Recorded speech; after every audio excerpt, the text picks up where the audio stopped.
Hello and welcome to Video Game Hangover. I'm Randy Dickinson, and I'm in Harrisburg, Pennsylvania. Hey, I'm DJ Ross. I am in Mountain View, California. On every episode of Video Game Hangover, we talk about the games that have been keeping us up at night. This week we're playing Dragon's Dogma II and checking out Princess Peach Showtime and the OG Super Princess Peach. Oh, wow, that's a surprise. I love retro games, DJ. You know, I know. I was going to say, oh, somebody just play an old DS game. Weird. I forget the occasion of the other Princess Peach game, the only other Princess Peach game coming out warranted a revisiting of the original. Yeah. Super Princess Peach. So I made that happen. Wow. Well, look at These you. are the things I do for quality content. Oh, well, I'm very curious how this is going to go. Yeah, so that's it. That's our thing this week. Oh. At least my thing, anyways. Yeah.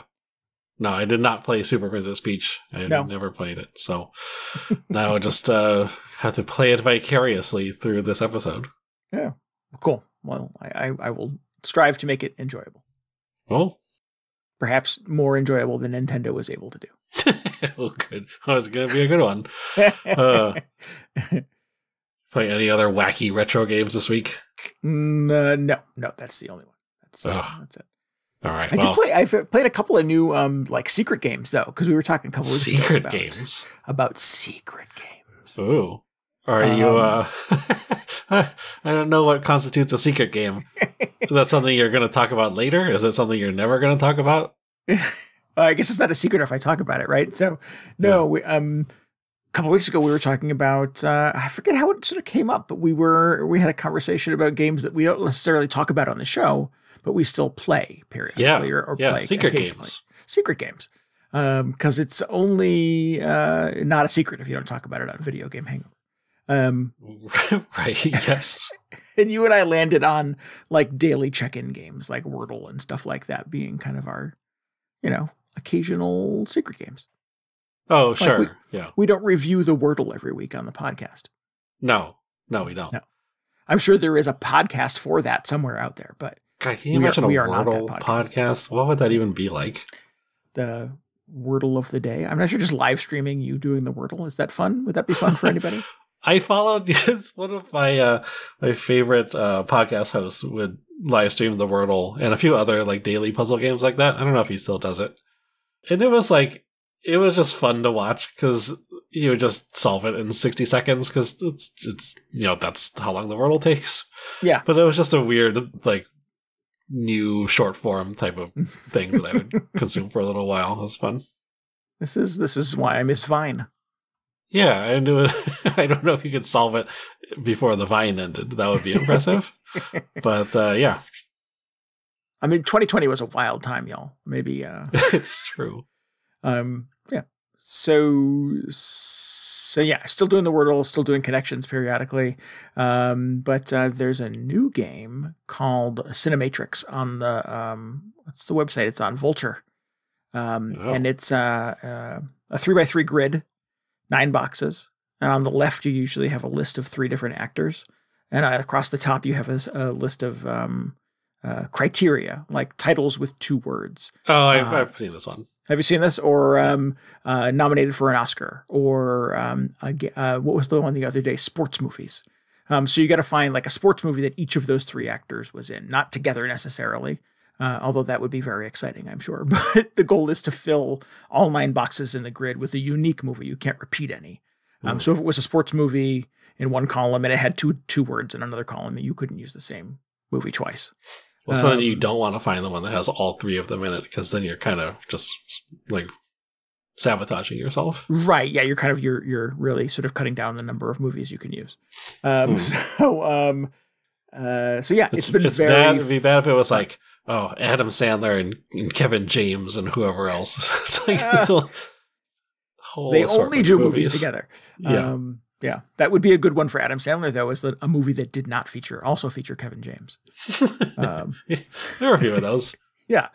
They usually sort of occasionally will theme these Cinematrix puzzles to like whatever the movie that week is. So last week they had like a Ghostbusters themed one where all the actors were people who had been in Ghostbusters movies over the years with different criteria across the top. So it's fun to like flex on like my weird quasi encyclopedic knowledge of movies and try to pull things out of my ear when I need them.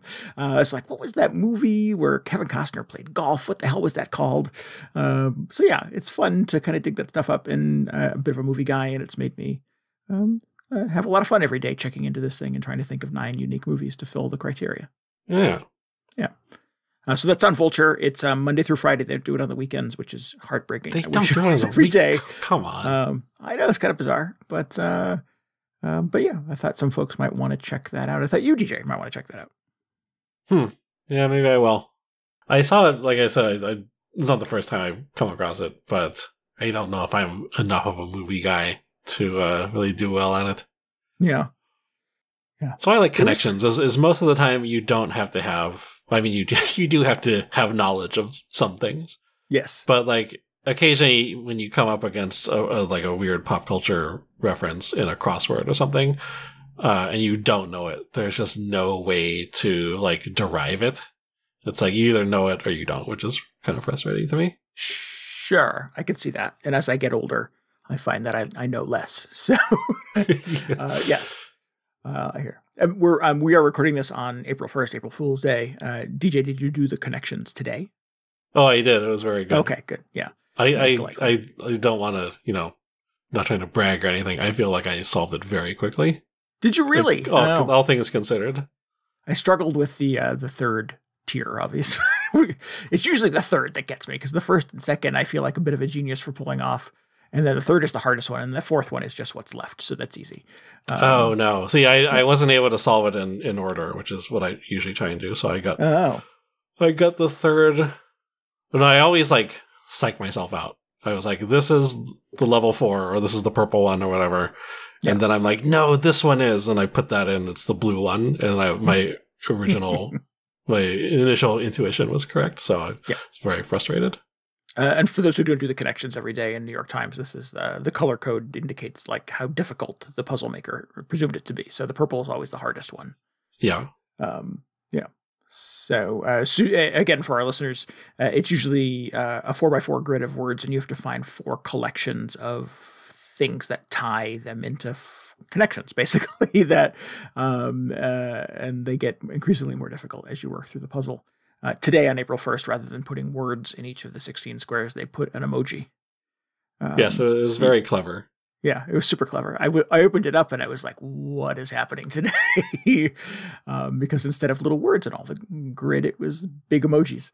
But it was super fun. It was a good, nice little twist on the puzzle. And just I wonder if there's somebody out there who's trying to do an emoji a day version of this. Well, see, that was the funny thing to me, is that usually the themes are so varied, like the connections are there's so much variety that it didn't even occur to me that there was like an April Fool's thing at first. I was just like, oh, they're doing one with emoji today. Like a few weeks ago, they did one where everything was 2 or 3 letters, which I was like, okay, sure. It's about time they did one of these. But I could totally see them just doing more emoji stuff in the future. Yeah, it was fun. It's definitely a twist on it. So yeah, that's my secret game this week. Okay. Well, now you told everybody, so you have to find a replacement. The word is out. But we'll put a link in the show notes to the Cinematrix and to the connections if anybody wants to check those out. I don't know if I played any secret because games it's a this secret, week. So you're on your own. Yeah, you check them out. Just don't tell us about it. Right. I did play some secret games this week, but I'm not going to talk about them. I wasn't planning to anyway. Maybe you'll find out about them next time. Oh, all right. Now I need to know. Oh, well, put in more of an effort. Yeah, I wasn't planning to talk about them. We should announce our new next episode of the Monday night stream. Have we come up with a fun name for that yet? I don't know. I've just been calling it the Monday night stream. Okay. Well, the next Monday night stream will be on Monday, April 8th, starting at 10 p.m. Eastern time. I was going to say we better keep it on Monday because that'll be real confusing. It would be super awkward. Yeah. Monday stream is now on Thursdays. Yeah. But no, this next one will be Monday, April 8th, 10 p.m. Eastern time. DJ and I are going to play a brand new game. It just came out today, actually, called Content Warning. Yes. It looks like, what's that game? Lethal Company, except sillier, maybe? Hopefully sillier, because I don't think I could handle Lethal Company. I don't think I know what Lethal Company is. I'll have to check it out. But oh, you haven't seen this? I'm sure you've seen this. It's the one where you're like four, like not really explorers, but like four exterminators, kind of, and you just go down into a mine or some abandoned planet and try and retrieve valuable scrap material or something like that, something along those lines. But then, of course, all of the places you're investigating are infested with horrible, like what do they call those things? The Chuds. Sorry, what? Chuds. Chuds, is that it? I was thinking of like SCP and like Slenderman. What do they call those things? Creepypasta. Creepypastas. Yeah, but yeah, is that the term for it? I don't know words, DJ. Come on, you do the Wordle or connections or whatever. I know those words, yeah.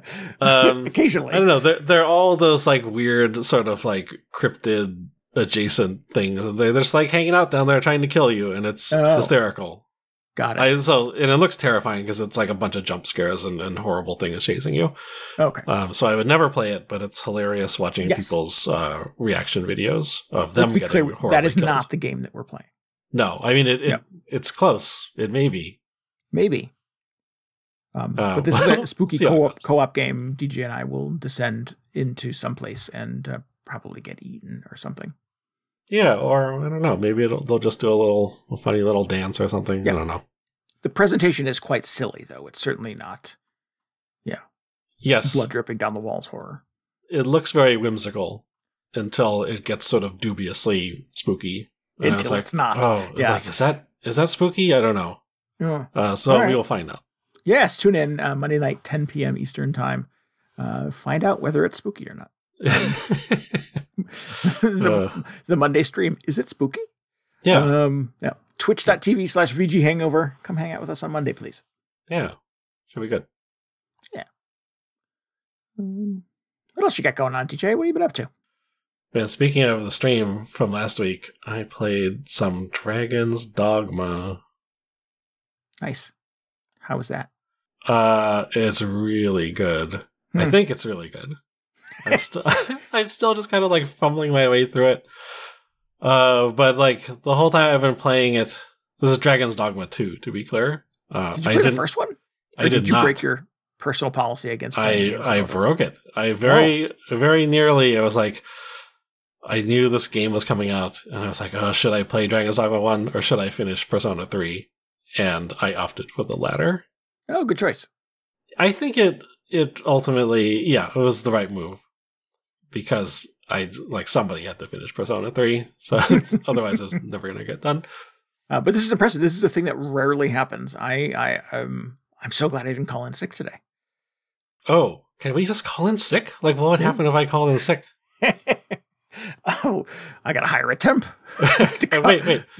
What never happens? I never skip one of the previous games and go straight to the brand new thing. You never play games out of order. Yeah. Yeah. Well, that's. It rarely happens. It very rarely happens. Yeah. I thought you were going to say it's rare that I play something that is like fresh out the door, which is also tends to be true. Increasingly rare lately, yes, yeah, absolutely. But no, it's tough to keep up. Is my excuse when it comes to that. That's absolutely true. But no, I did not play Dragon's Dogma 1, although I've been just intensely curious about it for forever, essentially, since whenever it came out. I think it was roughly 10 years ago at this point. Because it was always like, I don't think it reviewed especially well when it came out, but over the years it has grown to become just like this cult thing, as games do. And they're like, the memes are all over the place. And I'm just like, I don't understand what's going on with this game. I thought people didn't like it, but some people are just really, really into it. So I've always been kind of curious. I think my limited experience with it was from a demo that came out. So I played a demo of Dragon's Dogma 1. Mm-hmm. And even from that demo, I just got the impression that it is not a game that like makes sense in demo form. You know what I mean? It's just like there's just like too much going on, or it's too complicated. Something that you just don't fully comprehend in the 20 minutes or however long you spend with it in the demo. Gotcha. Okay, I follow. Yeah, so needless to say, it did not sell me on it. Although I've had a copy of it sitting on my Switch for like, I don't know, however long the Switch copy or Switch version has been around. Just waiting for me to get curious about it. But no, time ran out, and I just decided, if I don't jump into Dragon's Dogma 2, it's going to be, the cycle is going to repeat. 10 years from now, Dragon's Dogma 3 is going to come out and just be like, oh, do I finally get around to playing Dragon's Dogma 1? But no, so I've been playing a lot of this, and I feel like, man, I really should have played Dragon's Dogma 1 when it came out 10 years ago, because I feel like it would have been my thing. It feels like when I was first getting into Monster Hunter on the PSP, and I was just like, I want a game where you can just play it forever. It was like before I was playing a lot of MMOs, I just wanted an endless RPG, essentially, that you could just sort of live in. And Monster Hunter was a little bit of that. But Dragon's Dogma is a very different format. So it's an open world action RPG, sort of fantasy themed. Mm-hmm. And it's like sort of paradoxically single player, although it looks like it should be multiplayer, because you spend the entire game running around with like these party members. And it feels like it feels like this is this weird connection to Monster Hunter in a way, because you spend a lot of the game sort of like wandering through these very sort of realistic or like naturalistic looking landscapes. Everything's very realistically rendered. It's not sort of like World of Warcraft or something like that that's very stylized, or even Final Fantasy. It just looks like it has kind of the same aesthetic as the earlier Monster Hunter games, where it just looked like real people fighting very realistically designed monsters. Mm-hmm. And then you've got these 4 party members who are accompanying you, and it just feels like, that's the same number of people who are in a Monster Hunter party. Why aren't you able to just go online and recruit 3 other Dragon's Dogma players into your group and then kill monsters that way? But no, for some reason they have just, I guess that was just the goal of this game, to make a single player RPG that sort of felt like it was like an MMO light, essentially. And that is sort of the experience that I've been getting. It definitely feels like, you're exploring this big world. You've got these party members following you around. So it definitely feels like it could be, I don't know. I mean, it's not really how an MMO works, but it sort of gives you that sense of just going and adventuring and doing these random quests for NPCs in the game and all that sort of good stuff. Oh. Cool. This is not at all what I thought it was going to be. I don't know what I was expecting, but... what would you think it was going to be? I think maybe I was confusing it with the... there's some other game that came out that had dragon in the name. I think... Not Dragon Quest. It's definitely not Dragon Quest, not Dragon Warrior. I know what those are. I don't remember. Maybe it didn't have dragon in it, but it was... Like a Dragon. Mm-hmm. Oh, you could say it was like a dragon, yes. And yet it was not like a dragon. No.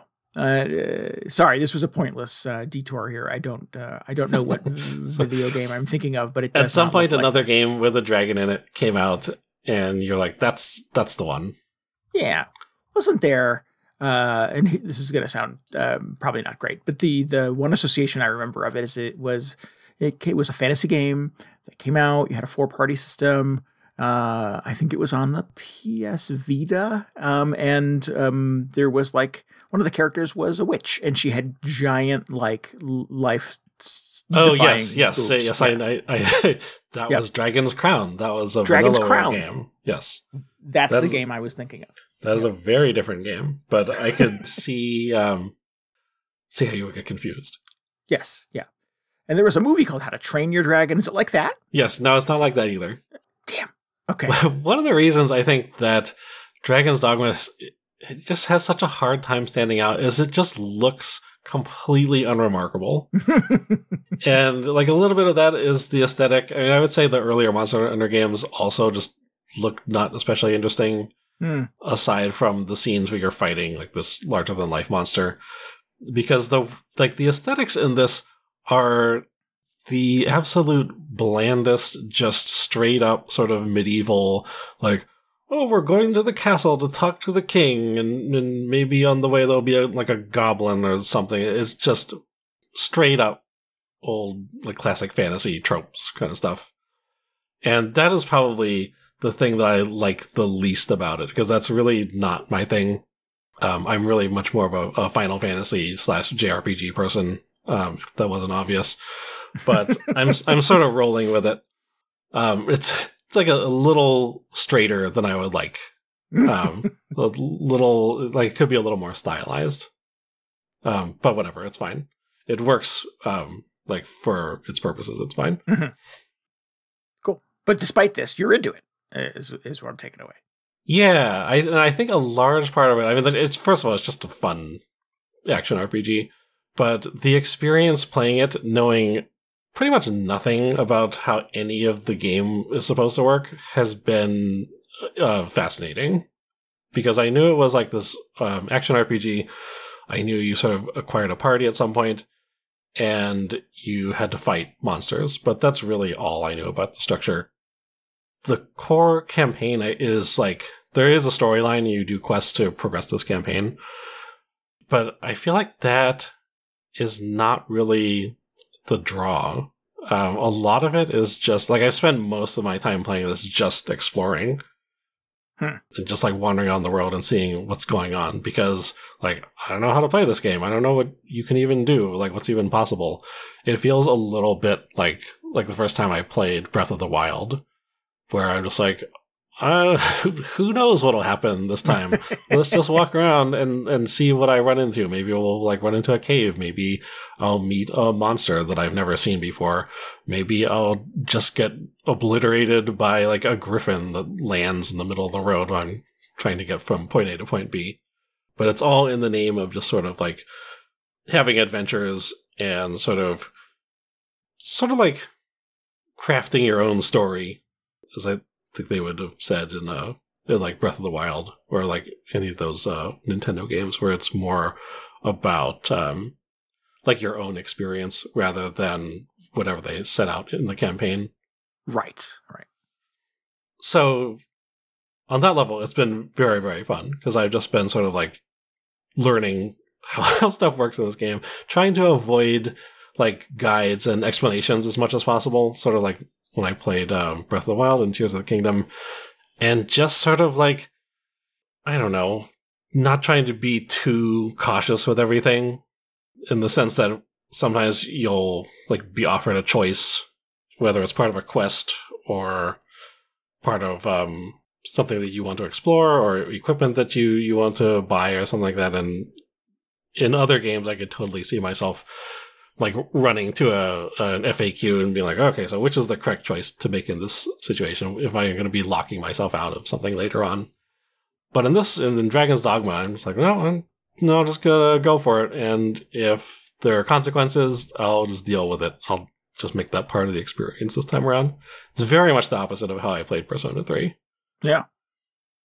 So it's been very exciting just sort of figuring out how things work. And then sometimes it doesn't always work out well, because I spent a lot of the game just sort of trying to come to grips with the combat system, which actually feels pretty good. It's like a Capcom action game, so that's already, it's got that going for it. But so I started out playing as a fighter, which is your basic like sword and shield sort of melee fighter. And so as you would expect, you've got sort of basic sword moves, and you can defend with your shield, and blah, blah, blah. And so I was just like, spent the first 10 or so hours just smacking things with my sword. Though that was fun. And I couldn't help but thinking, like, okay, I don't know if I'm not fully understanding this. Is there, like, more I should be doing? Are there, like, sword combos? Are there, like, button combos I should be learning? I don't know. Is there, like, basically I was just wondering if there was more to the combat, because it felt very basic to me. And in the occasions where I would run into a huge monster, it felt like I was just doing the basic sword combo a bunch of times, and they would have very large health bars. And again, I wasn't sure, like, maybe that's because I'm not supposed to be fighting him at this point. But with a few of these monsters, I just decided, let's just go for it. Let's see if I can take it down. And a few of them took a very long time to get through, but I was able to defeat them. It felt kind of repetitive using my basic sword moves over and over again. But I just chalked it up to being, like, all part of the experience. And then, like, a few hours later, I went back to one of the towns, and I went to the Vocation Guild, which I had run into earlier, because it sort of forces you to in one of the first settlements you come across. There's this character who will, like, change your player's job. And at the first time I was just like, okay, I don't really want to deal with this now. I'm going to stick with my fighter and just figure out how that works 100%, and then I'll come back and deal with the extra jobs later. But then 10 hours into this thing, I ended up going back to this guild, and it's like, oh, while you're here, not only can you change your job, but you can just spend all these, like, job points you've been accruing as you've been adventuring around and killing monsters, and you use that to unlock new skills for your job. And I don't know if this ever happens to you, if you're playing a game and you unlock a feature, or you sort of, like, discover a feature that requires either currency or just points that you have to spend on it to make use of the feature. Yeah.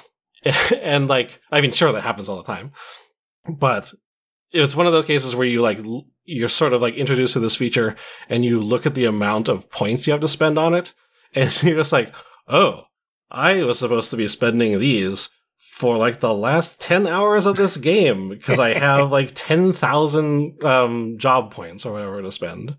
And each little upgrade is, like, 10 points or something like that, right? Yeah, it was like not quite 10. It was like maybe 200 or 300, but I had maybe like 20,000 points just, like, sitting in my wallet or whatever. And the guildmaster was like, oh yeah, here's, like, 15 different skills that you can unlock, because I had leveled up this job a bunch of times that I was out adventuring. So at that point, it was just like a buffet of all these new abilities that I unlocked. And it was like, I would unlock one, and it's like, do you want to also upgrade it to level 2? Because you've unlocked that, apparently. It was like, oh yeah, let's just go directly to the advanced version of these skills that I've been ignoring for this entire game. And that doesn't even get into all the different jobs you can play. So after this experience, I was just like, okay, I'm going to go back out there as my shiny new fighter with like 10 times the number of weird abilities that I had before, and just figure out what I was supposed to be doing in this game. And after that, the combat just opens up so much, because not only do you have your own job abilities, but you can give your party members different support abilities as well. Plus, you can just change everybody's jobs around. So if you want to be the support party member and have somebody else be on the front line, you can do that too. That's very cool. Cool. So how does the team control work? It's not really it's not kind of turn-based or anything like that, right? I imagine. No, it's all real time. And this is another thing that I had to come to grips with, is that you don't really have direct control over them. You have sort of like a Mass Effect style, like, orders system, where you can either tell them, it's like you can give them 4 commands basically, which are like, if I'm remembering correctly, it's like, come here, or wait, or act on your own, or, those sort of things. Right. But it's never like, cast this healing spell. Like, maybe if you give your healer help me command, they will figure it out that you need healing and cast a healing spell, but it's never quite that direct. But that's another huge piece of this game, is the way your party works, because it's the whole system of these support party members is called pawns. And when you actually start up the game, you create your character. You go through the whole character creator and you select your vocation for your main character, and then you do the same thing again for your pawn. And this is something that really confused me about that Dragon's Dogma 1 demo, is they made you create a pawn after you create your main character. And I was just like, what is this? Like, who is this? And it turns out you just create sort of like the secondary character who accompanies you through the entire game. And there's this whole weird, like, backstory. I haven't even talked about the, like, who your main character is supposed to be. You're sort of like this character, this figure who has, like, a very, like, specific destiny in the Dragon's Dogma world, which I don't fully understand, so I don't want to get too much into it. Plus, I don't want to give away anything, because, right, you know. But then there's, like, this whole thing with these pawns who are, like, I don't know if they're people or they're the game, and characters in the game just acknowledge them as pawns. And they're like, oh yeah, so in the world, there are just these pawns, and they can travel through the dimensional rift to other worlds. And what they mean is basically like other players' games, despite this being a strictly single-player experience. Oh, interesting. Okay. So you create your main pawn, and they're with you the entire game. But then the last 2 slots in your party, you hire 2 pawns from beyond the rift, and they can either be sort of default pawns that Capcom has provided, or you can just hire somebody else's pawn who's like another player has created, and check the box, like, share my pawn online, make it available to other players. And so, like, by doing this, you can sort of pick and choose, like, what sort of jobs and characteristics you want each of your party members to have. But also then there's like this weird system where the pawns sort of like remember what happens to them when you're on a quest. And then eventually when they go back to their original, like their owner or whatever, I don't know what the proper terminology is. They will like share stories of what happened to them. They're all very chatty, and you do a lot of walking around in this game. So there's a lot of opportunity. You'll just be like trying to make your way to the next settlement or whatever. And one of the pawns will say something like, oh, when I was walking around this area in another world, there was a treasure chest over there. Do you want me to show you where it is? Oh, wow. And then you can be like, okay, let's go check it out. And they will do that sort of thing for like caves and other weird landmarks.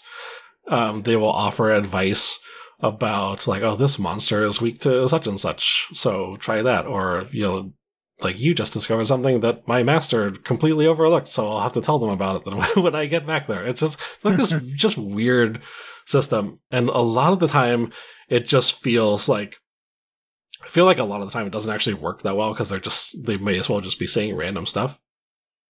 They're very chatty. I kind of wish you could turn down the frequency, which they spit lines out.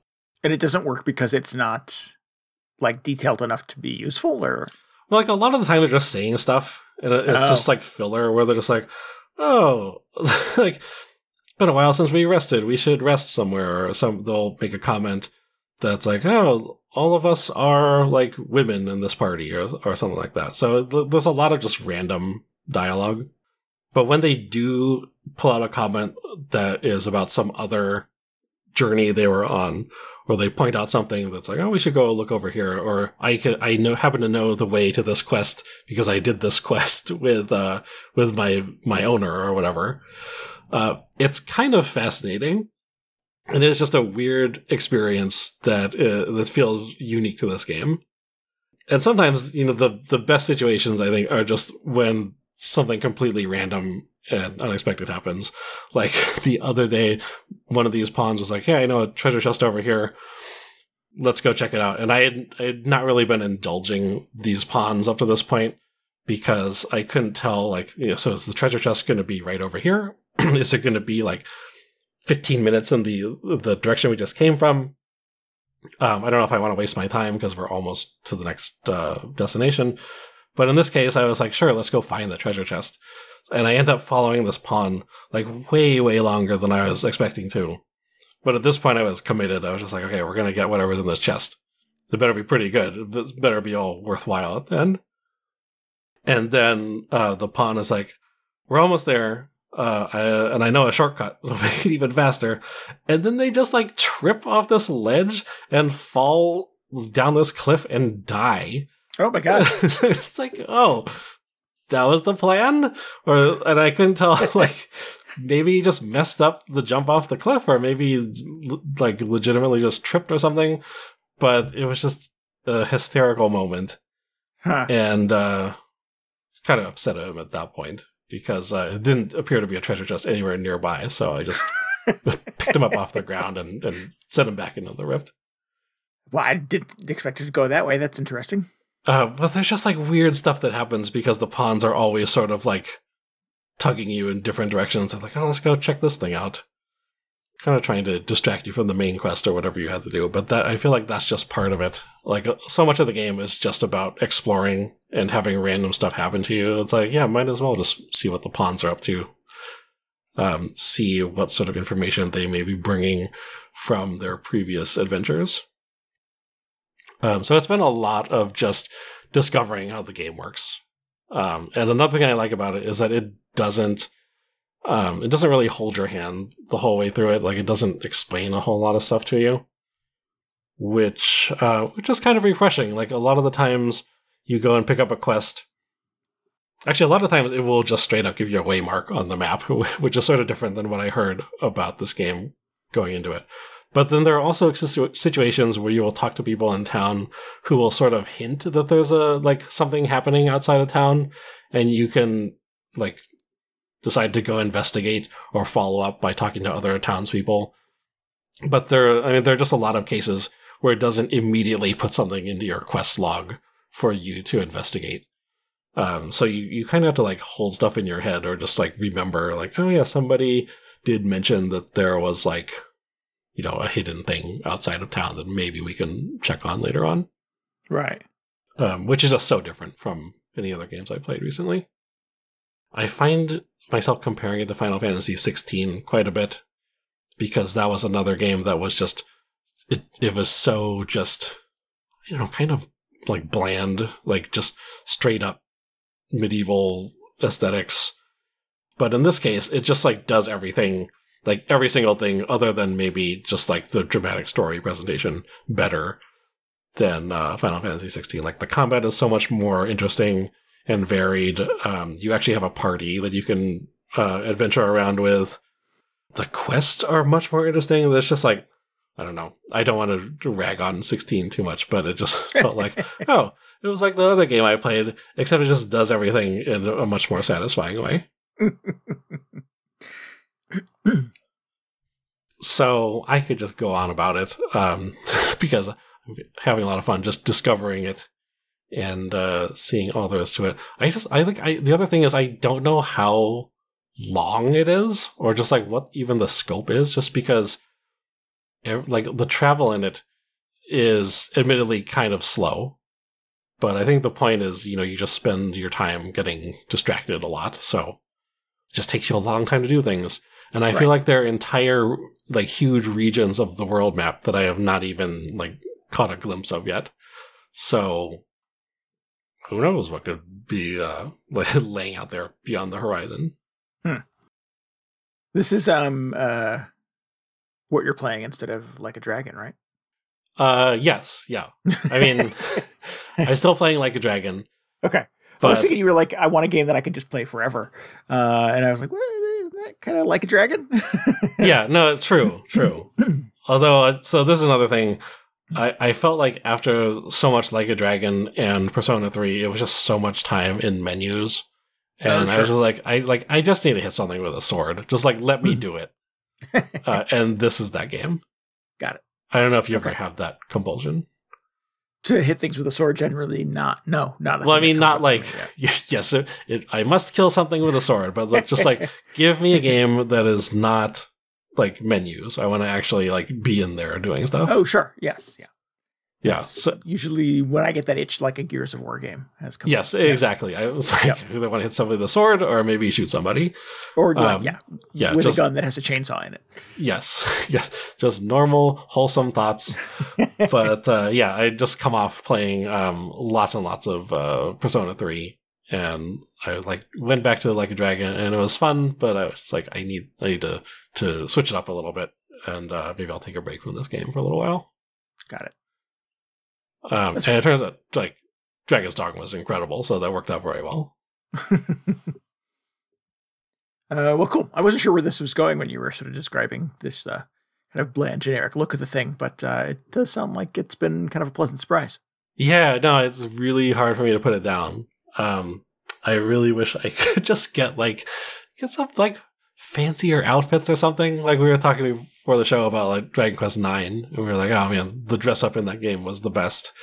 And I'm just like, I wish there was even like the smallest fraction of that in this game, because there's like no sort of like equipment glamour system like you would get in Final Fantasy XIV. You're just wearing what you're wearing, and everything is very drab. It looks like a game that came out in, 2010 or 2011, whenever the first Dragon's Dogma came out. So it's just like everything's brown. Everything's very like earth tones.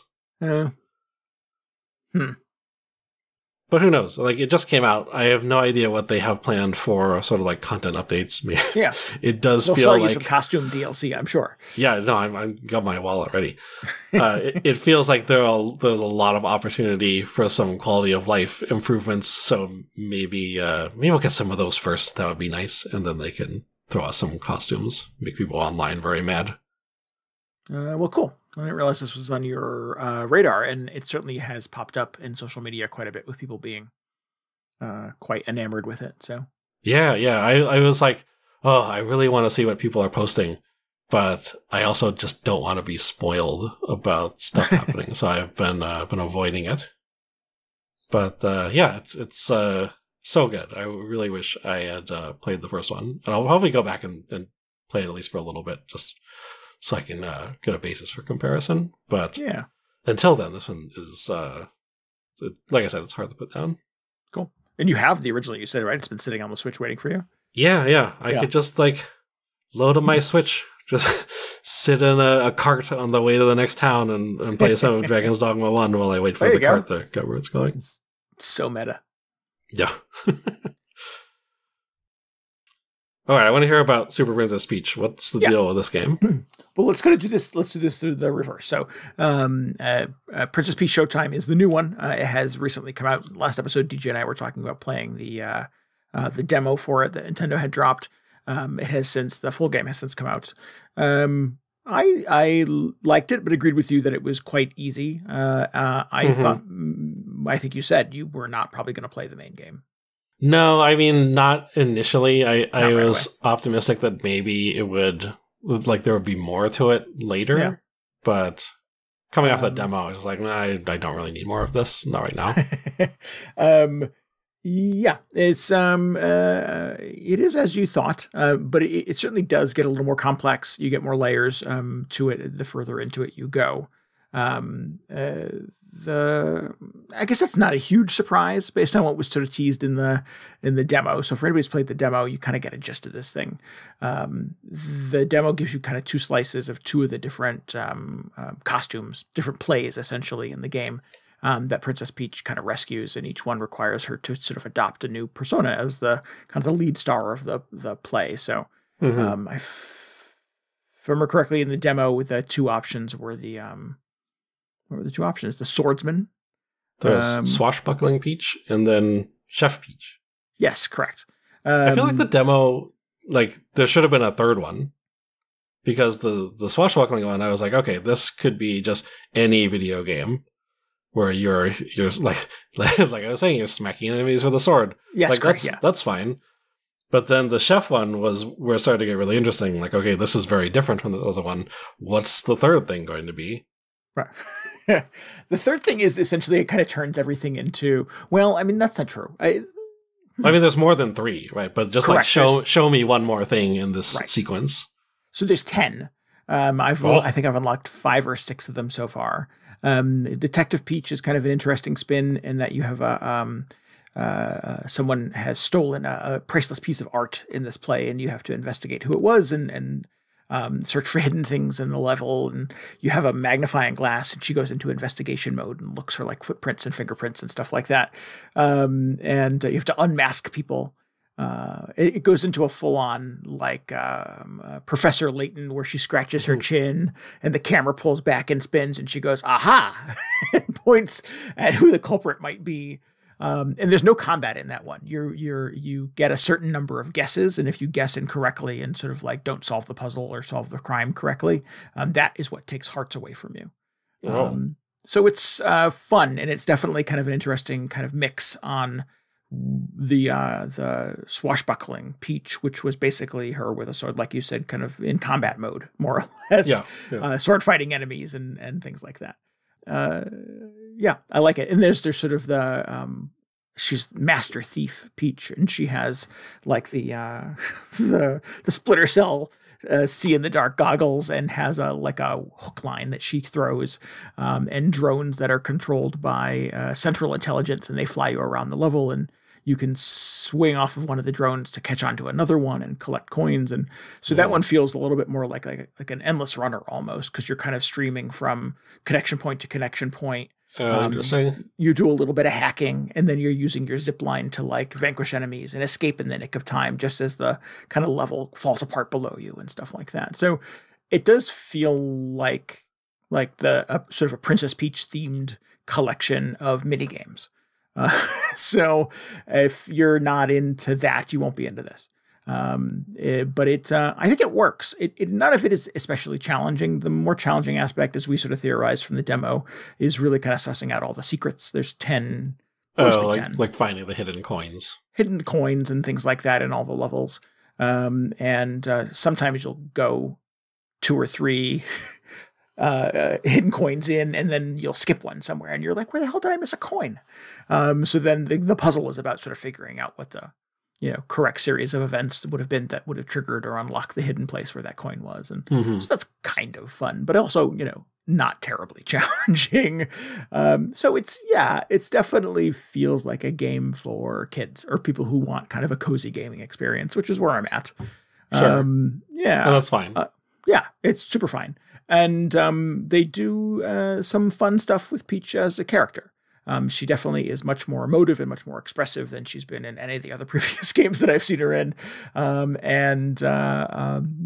She's cool. She's definitely sort of having fun with it. She's got kind of a warrior spirit where she's like the right person at the right place at the right time. So you'll go into a new play and the cast is in disarray because somebody stole this thing. And Peach is always the first to like, I can do this, and like kind of puts her fingers up and like puts on the costume, and it becomes that persona. And she does like a freeze frame somewhere. If you push the trigger button, she'll like strike a pose and, make a Zorro Z in the air with the sword or something fun like that. And there's that will unlock fun stuff and activate spotlights and things like that in the plays. So it's cool. It's just a fun kind of exploration of a theme. The set design is really, really cool in that it's all kind of like loosely chained together as if it were staged like a play, where some props will spin or stages will spin. There's trapdoors and things like that. It's really fun. Some like production designer had a lot of fun thinking through all the kind of the possibilities of ways that you could sort of design a video game around staging a play. So yeah, I like it. It's quite charming. How much does the difficulty ramp up at all as you go from like, in the demo, it's sort of implied that there would be more difficult or just further stages once you clear like Chef Peach stage 1. There would be stage 2 and however many times it repeats. At the end of those stages in the demo, it says to be continued at the end of the play, and you do go back to different plays throughout the course of the game. You get to put the costume back on again for that play. It gives you a special ability, and then you do more stuff. You get more exploration or solve a new crime or et cetera, et cetera. And they never get so difficult that you would confuse them with, with Bloodborne or anything like that. But they do. that would be impressive. But they get a little more fast paced, a little more hectic. And like I said, the secrets become a little harder to kind of suss out. So the further into it I go, the less I'm completing the levels with all 10 coins on the first try. Okay, well, that makes sense. Yeah. But no, there has been one boss encounter where I was like, I don't know what this wants me to do. And you really only can do 2 things per level. So I was like, I'm not doing one of the 2 things correctly. Because it's pretty simplistic controls. You have like a jump button and an action button, essentially. And I just was not timing it accurately. And I kept just sort of parrying the villain instead of actually damaging them. And I just parried them over and over and over again. And like, I kept waiting for the game to prompt me, because you know how these games go. It's like you do it 3 times and then it opens them up for an attack or something. But it never turned into that. And I was like, is it glitching or am I missing something? So that was solved with 12 seconds of Googling and a Reddit thread. And it turns out I was not the only one who was frustrated by that. But that's been the only point of friction in the entire Princess Peach Showtime experience. So I suspect many of our gamers probably have a sense of whether or not this is for them or not. I think it's delightful. I've had a really good time with it. I find it super compelling and fun to play. It's nice to see Peach get her day. I think that's a plus too.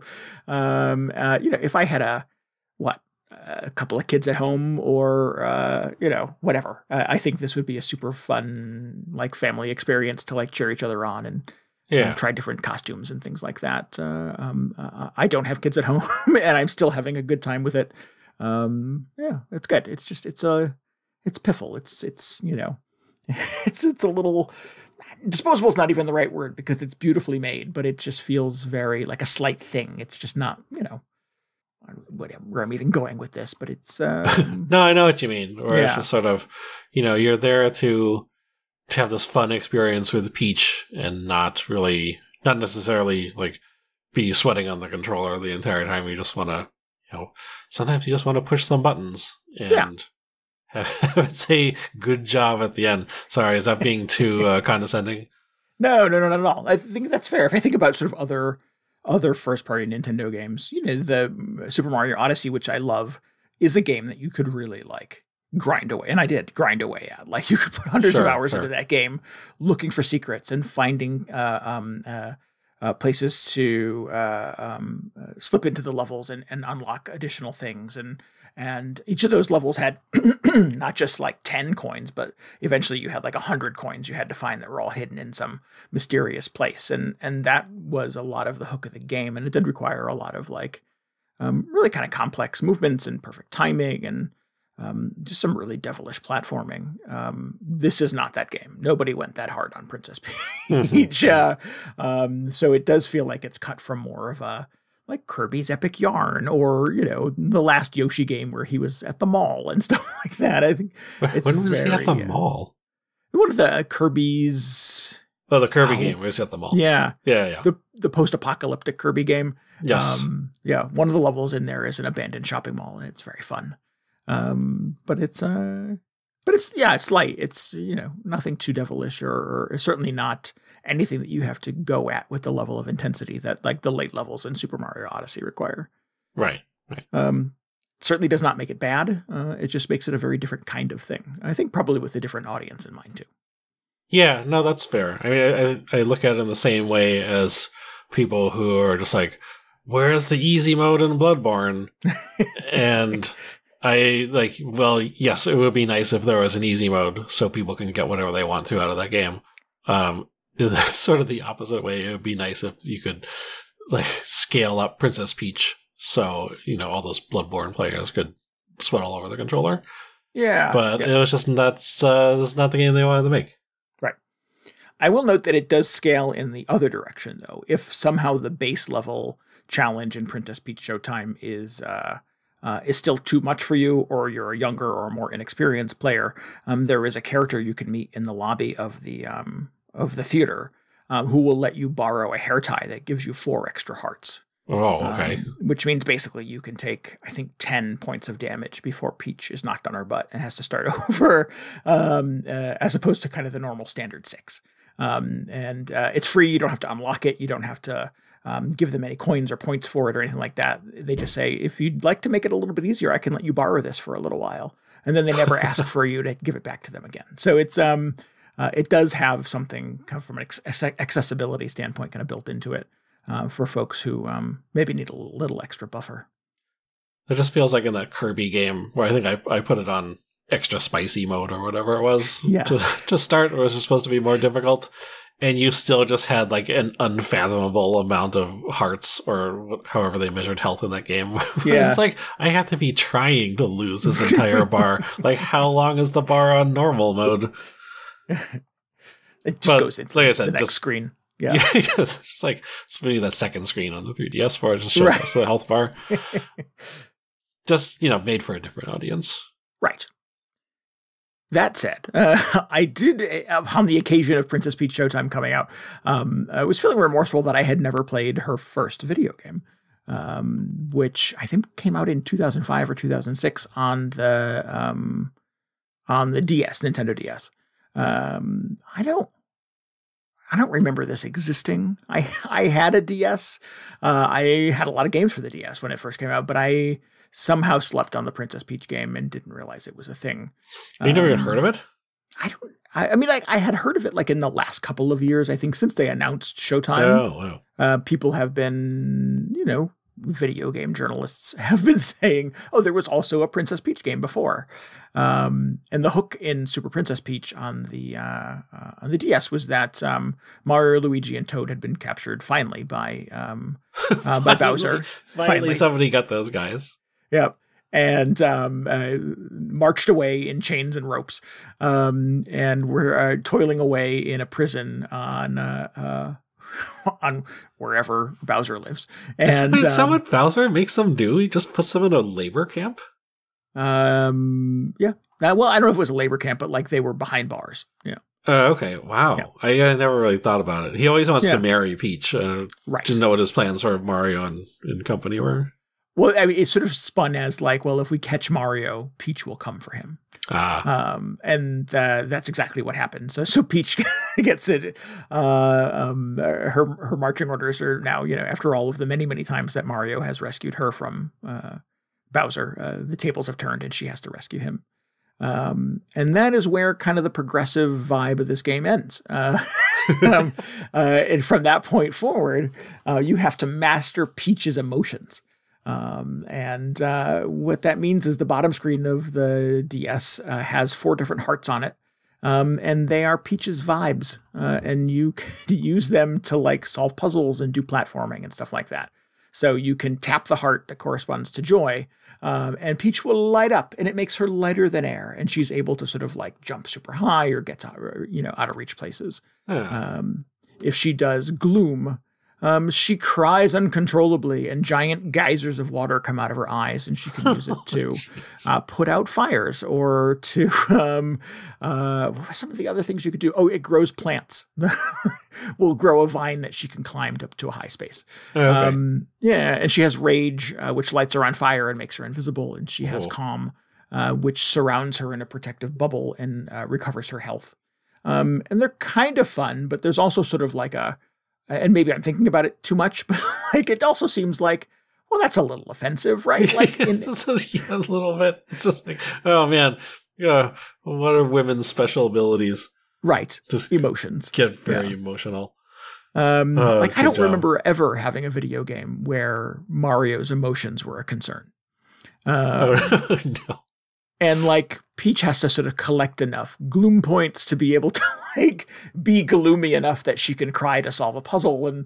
And these are sort of like, abilities that have a meter attached to them, and you have to collect gems to refill them. So there's a little bit of a puzzle in that. It does not feel like it has kind of the fluidity or the pacing of Showtime by any stretch. There are quite a few moments in Showtime that feel very quick and very fast paced, and nothing in Super Princess Peach feels like it plays that way. It is, for a platformer, it does not have a ton of fluidity, because you get to like an obstacle and you have to decide which one of my 4 emotions do I need to deploy here to be able to surpass this. And you have to tap it and it cues the animation, and then the vine grows and you climb it. So like, there's nothing that feels like, like level 1-1 in Super Mario, where you're just kind of zipping through it. Everything in this is like walk for a little bit, stop, jump on a platform, figure out which heart I have to use. Do I have enough collectibles to do it? Deploy it, solve the puzzle, and continue moving forward. Just the pacing of it feels very broken. There's never moments where you have to like 1, 2, 3, like use 3 emotions in succession to overcome an enemy or something. Countered thus far. I haven't finished it yet. I do want to finish it. I despite sort of these weird misgivings I have for it, it's still kind of oddly fun. But no, I've not encountered anything that requires me sort of like combining emotions thus far. So it's yeah, I don't know. It definitely feels like sort of a product of its time. It is a 12-year-old video game at this point. No, it's more than that. 15-year-old video game. That sounds about how I remember people reacting to it. Is that like, you know, it was kind of exciting. Like there'd never been a Princess Peach game before. Yeah. You know, it was just kind of exciting that Nintendo was making 2D Mario games at all. No, the 3DS was out, so the just DS at that point. Yeah. And, you know, weird issues around just Peach's special abilities aside, a lot of people came away from this just going like, yeah, it's just not that interesting of a game. Yeah. Other than the fact that, you know, it's Peach in the spotlight for once. Yes. Yeah. And it's it's just not terribly inspired or creative. Like I'm not blown away by the level design. Excuse me, sorry. Or even in particular the music or the graphics. It really just feels like, you know, it feels like a fairly middling Nintendo product. Yeah. And Nintendo doesn't sort of ever phone it in really. So it's odd when you get kind of the rare turkey, and it's, you know, slightly more disappointing when the rare turkey is the one opportunity Princess Peach had to shine for the last 18 years. Yeah. I feel like that is just the story of so many early DS games. Like, when did you say this came out? It was like 2005? I just looked it up. It's 2006. 2006? Okay, I guess that's still in the window of just... I don't know what the deal was. If people just forgot how to make like 2D games. That can't be the case because they were making Game Boy Advance stuff for a while. But I don't know. It felt like there were a lot of games that got released that were more or less just sort of like elaborate tech demos for all the weird stuff you could do with the DS. Yeah. And even though this looked more like a traditional game, there are still so many games coming out around the time that felt very half-baked. And it sounds like, unfortunately, this was another case of that. Yeah, it's not great. So, I mean, I had to jump through a few hoops to play this because you can't sort of just download this on the eShop, obviously. And I did not have a copy sitting around my house. So, like, getting a copy of a long out of print game to play in my DS, you know, took a couple of extra steps. I thus far, I would not recommend that anybody do that unless you are dying to play this game for some reason. It's really not worth bending over backwards to try to get a copy of it. It's fine. I think just play Showtime. It's a much better game. It's a much more fun game. And I think it does a lot more with her as a character than this thing sort of feels like it's trying to do. So it's a weird little oddity out of the past, but it's not a thing that I, you know, would strongly recommend anybody track down at all costs. Okay, well, I'll just add that as another recommendation to probably not check out this game, unless I'm just super curious to try it out. It's a bummer. I was kind of hoping this was like a secret gem or something like that. And like, you know, I like kicking myself for like missing something great out of the past. Where it's like, how did I miss this? I'm so glad I finally found it. And yeah, it's just not that. So I also don't know if like Showtime is that either. You know, it's not groundbreaking or like revolutionary in any way. It's just, it's better in every sort of measurable way than Super Princess Peach. But, you know, I still hope there is a day where Peach gets her own Odyssey. That'd be amazing. Yeah. I would love to see that. Yeah. I mean, the Odyssey sets it up for that, essentially, that Mario is running all over and Peach is hidden somewhere in one of the many worlds and she's on vacation. She has her own little like anthropomorphic hat and she's got her bags packed and she's like traveling the world. Like, how cool would it be to just do an inverse where parallel to Mario's story, you have Peach having her own Odyssey somewhere? I think that would be super fun and, you know, thus far has not been delivered. Yeah. I mean, it was nice that you could at least swap her in Super Mario Wonder. And there are a few other games where you could do that. But it was still very much like, oh yeah, it's Mario and Luigi are here. You know what the real move is you can just create a very lifelike Princess Peach to be your main character in Dragon's Dogma. And then just give her a giant two-handed sword and watch her just slice lizards in half. There you go. That's how you do it. There you go. And then you can have Mario or as the pawn. Or would it be Luigi? Or would it be Daisy? Who knows? A whole lots of options for that. Until that cease and desist letter comes in the mail. Yeah, well, at that point, there's not much else you can do. Shut it down. All right. Well, what's next? Probably just more Dragon's Dogma, right? Most likely, yes. Yeah, probably a lot of that. Cool. Man, that's too bad. I really would like for there to be a kind of groundbreaking Princess Peach game, or just any other. I mean, I'm glad they're still exploring other sort of ways to other projects to put the rest of the Mario cast in. Yeah. And I like when you pointed out that each one, it's not like they're just getting a skin on a new 2D platformer or even a 3D platformer. It's like Luigi has his thing, Princess Peach has her things. I was even thinking even Toad had his own game, and that was very different than all those other ones. So I don't know. Maybe Peach just has bad luck. Maybe third time's the charm. They'll come out with something else and it'll blow everybody away. Yeah, I don't know. I hate to sort of I'm not a conspiracy guy. I try not to indulge in conspiracy talk, but how hard is it to figure out what to do with Princess Peach in a game? I don't know. I mean, yeah. To be honest, I've never really been a huge fan, just the character, but it's always been she's always just been the sort of damsel in distress. Yeah. And the fact that she is kind of just this sort of Barbie doll looking character design has never been I don't know. I find that in Showtime especially, I have mixed emotions when she's running around in her ball gown. Essentially, she's dressed up to go to a play, to go to a show. Mm-hmm. So she has her finest princess gear on. I'm like, oh, it's like every 6-year-old girl's princess fantasy, right? But then she puts on one of the badass costumes and she's a ninja or a sword fighter or something, and I'm like, yeah, that kicks ass. Yes. I really like the sort of it wasn't even a huge rework, but just the way they sort of tweaked the character slightly for the movie, where she just had she has a personality now, and she's kind of taking command while Mario is just sort of in over his head. I thought that was very cool. I was sort of hoping this will be the game with that Princess Peach in it, but well, I mean, more or less it sounds like it could be just the game itself is not that interesting to me. Yeah, I can see that absolutely. So they're just slowly making progress. What they really need to do is, oh no, this is the wrong princess. Sorry, I was going to say, at the end of the old Bob Hoskins Mario movie, where it was Princess Daisy comes back with the flamethrower and the bandolier of grenades, and it's just where is this going? They need to make that game.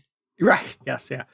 The answer to where is this going is nowhere. Yes. Yeah. It never went anywhere. But no, yeah. I totally forgot that was Daisy. So they can Daisy hasn't had her own game yet.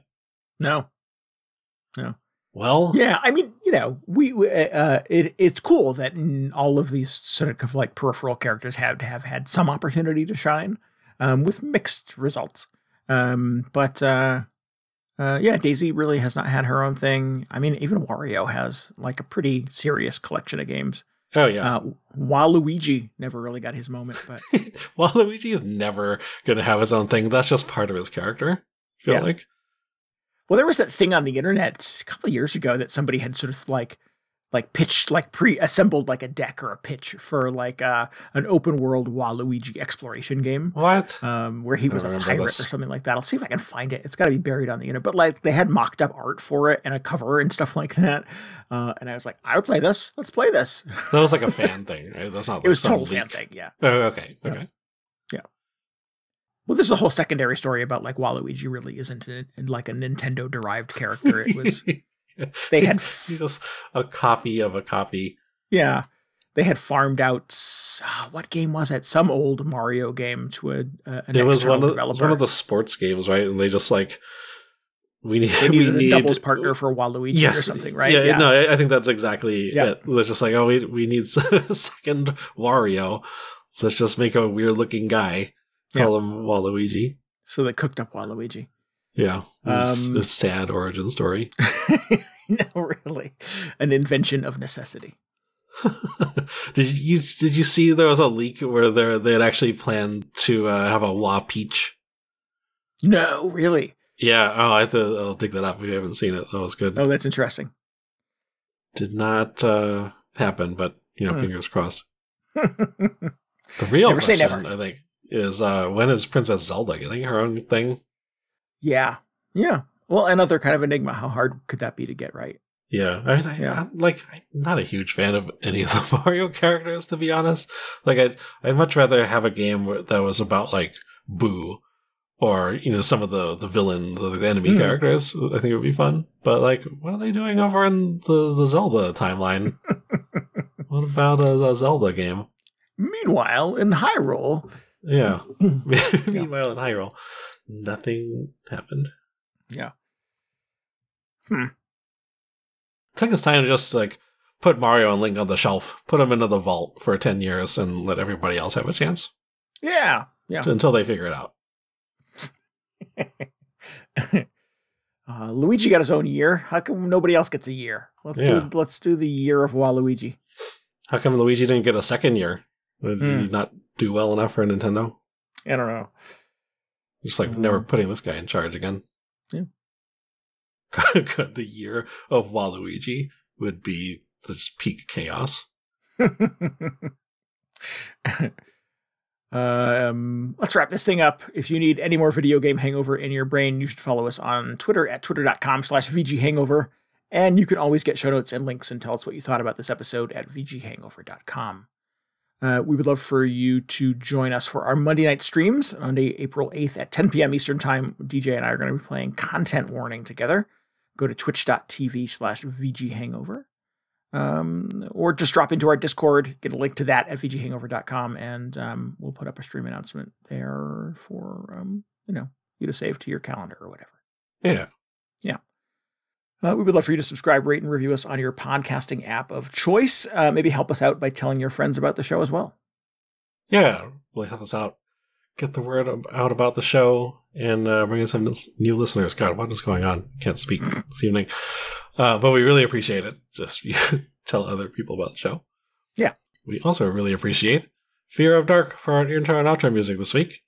If you'd like to hear more of his work, you can go to fearofdark.bandcamp.com. Oh, it's Bandcamp Friday this Friday. Yes. And add all of his albums to your cart. Hit checkout. That would be terrific. Lovely.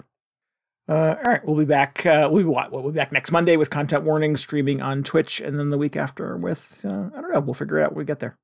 Dragon's Dogma 3. There you go. Just all the Dragon's Dogma. That's enough. Yeah.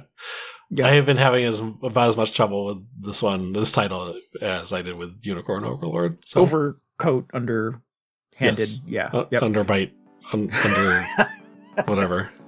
Oh, Underbite's a good one. I haven't thought of that one. Unicorn Underbite. That's just a whole other visual. Yeah. All right, let's wrap this thing up. Have a good night. Have a good week. See ya. Good night. Bye.